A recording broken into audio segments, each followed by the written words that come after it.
1800s, Manchester, England was the epicentre of the Industrial Revolution. Manchester's story is often shrouded in the smog and soot of Charles Dickens' novels, but this is a city with a glorious past, and perhaps an even greater future.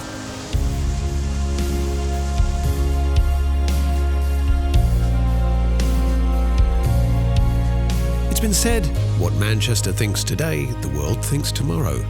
Manchester is a city of firsts.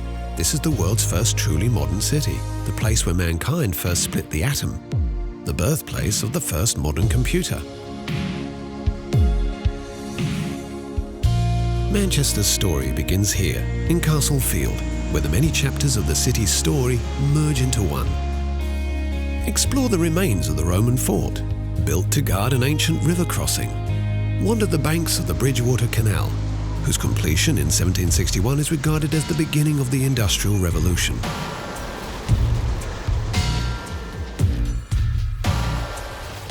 Admire the warehouses and mills, which once numbered in the thousands and generated incredible wealth for the city, while in the background is Beetham Tower, the symbol of a city once again on the rise.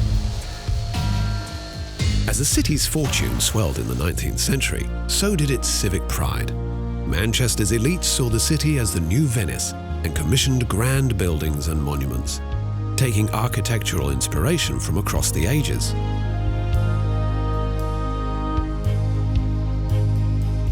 Manchester's crowning glory is its town hall, built to rival the great buildings of London. Admire the incredible Victorian Gothic exterior, lavish staterooms, and murals which celebrate the city's history. This is a building that proclaimed, "This is Manchester, and we've arrived."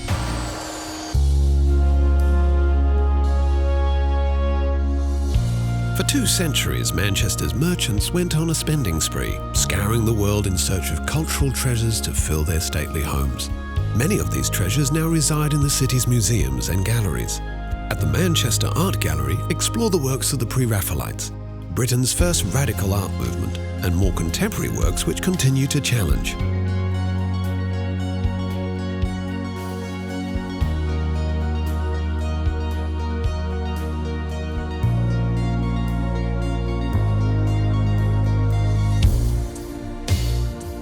At the Manchester Museum, step into a Gothic revival time capsule housing millions of items from a T-Rex skeleton called Stan to one of the UK's most important Egyptology collections. This city enjoys a proud philanthropic tradition.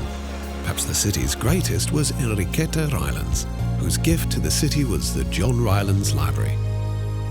Dedicated to Manchester's largest textile magnate in the 10 years it took to create the neo-Gothic masterpiece, the widow acquired 40,000 books and oversaw every last detail, a labour of love for her late husband and the people of Manchester. Manchester has long understood the power of knowledge. In 1653, the Cheetham Library became the country's first free public library and has been open to all ever since. Let your fingertips wander the Tudor-era shelves, then step into the room where Frederick Engels and Karl Marx began to write the Communist Manifesto, a work inspired by the crushing conditions the city's workers once endured.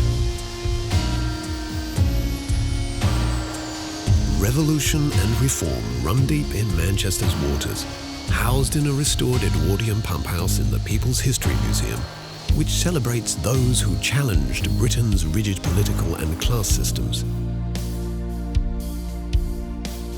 Stand before the simple desk where Thomas Paine penned The Rights of Man, a book that helped ignite the revolutionary fires in America and France. At the world's oldest surviving railway station, you'll find the Museum of Science and Industry. In the museum's power hall, feel the heat and steam that powered the shafts and wheels which once made Manchester the Empire's engine room. From textile looms to locally produced aircraft and motor vehicles, this museum is both a fascinating journey through the city's glory days and a peek into the future. The Imperial War Museum North is designed to resemble the shards of a world shattered by conflict. Manchester knows well the horrors of war. During the Manchester Blitz, thousands of German bombs rained down upon the city. In typical Mancunian fashion, this museum strips away the pomp and glory of war and reminds us instead of its human cost. After the 1950s, Manchester's fortunes went into a serious decline and the city was all but written off as a post-industrial basket case. But in recent decades, the city began to awaken once more, largely thanks to its youthful creativity. A succession of bands like Joy Division, The Smiths, The Stone Roses and Oasis shook up the foundations of popular music and put Manchester back on the map. Explore the city's incredible musical heritage in areas like the Northern Quarter and pick up some rare vinyl along the way. Then head to The Village, around Canal Street, which perfectly encapsulates the Mancunian ideals of tolerance, self-expression and good times. But if there is one source of pride that truly unites this city, it's its two football clubs, Manchester City and Manchester United. In 1968, Manchester United became the first English club to become European champions. Today, the club enjoys a global fan base in the millions. Learn more at the National Football Museum in the city centre, or better still, time your visit for a match at Old Trafford, Manchester's theatre of dreams since 1910. Manchester may no longer be England's industrial powerhouse, but it's a city that's never stopped dreaming. Right across the city, daring new projects, innovations and ideas continue to capture the world's attention. In this city of firsts, the only question is, what will Manchester do next?